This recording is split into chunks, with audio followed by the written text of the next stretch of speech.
ketahui sendiri di Indonesia itu kan hukum itu seperti pisau gitu kan, tajam ke bawah gitu kan. Jadi untuk para koruptor cuma 5 tahun penjara, 6 tahun penjara, 10 tahun penjara. Tapi ketika ada nenek-nenek mencuri sandal polisi di masjid, itu dikenakan hukum 15 tahun penjara. Jadi bagaimana gitu kan? Jadi untuk apa hukum digunakan kalau memang tidak merata untuk seluruh rakyat Indonesia, baik yang dia miskin, baik yang dia kaya gitu kan, baik yang mungkin derajatnya dia dekat dengan penegak hukum gitu kan. Jadi kalau hukum itu tumpul untuk orang miskin, jadi untuk apa hukum itu dibuat? Karena yang membuat hukum itu kan penegak hukum. Mereka ingin meratakan hukum gitu kan. Jadi kalau untuk tumpul itu jadi untuk apa dibuat itu? Mending nggak usah ada hukum di Indonesia gitu kan. Kita balik lagi ke mana zaman purba lah, nggak ada hukum, nggak ada apa-apa gitu kan. Terserah mau ngapain gitu kan, mending kayak gitu daripada hukumnya tajam ke atas gitu kan, tajam ke bawah gitu maksudnya. Mungkin itu dari penjelasan kelompok kami.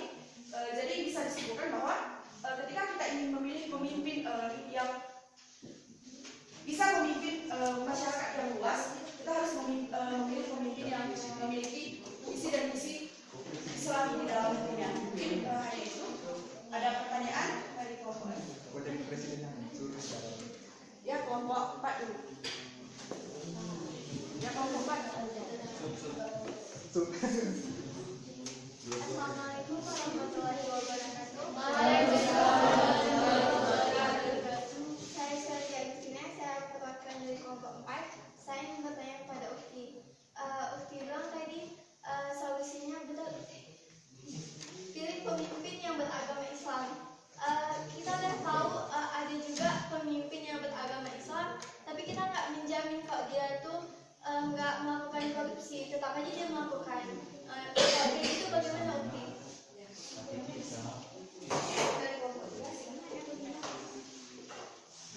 Assalamualaikum warahmatullahi wabarakatuh. Pertanyaan saya, tadi dikatakan bahwa ketika kita ingin memilih pemimpin, kita harus melihat visi misinya. Pada kenyataannya sering kita lihat ketika waktu kampanye mereka memiliki visi dan misi yang sangat baik seperti itu kan, tertawa seperti Islamnya kayak good banget gitu kan. Terus tapi ketika mereka naik, mereka juga melakukan korupsi. Jadi pertanyaan anak, selain melihat visi dan misi seorang pemimpin itu, hal-hal yang lainnya yang bisa kita lihat untuk memilihnya dia itu apa aja? Karena kan kita ketahui manusia itu nggak luput dari kesilapan seperti itu. Terima kasih. Yang usahakan satu pertanyaannya. Assalamualaikum warahmatullahi wabarakatuh.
Grafik.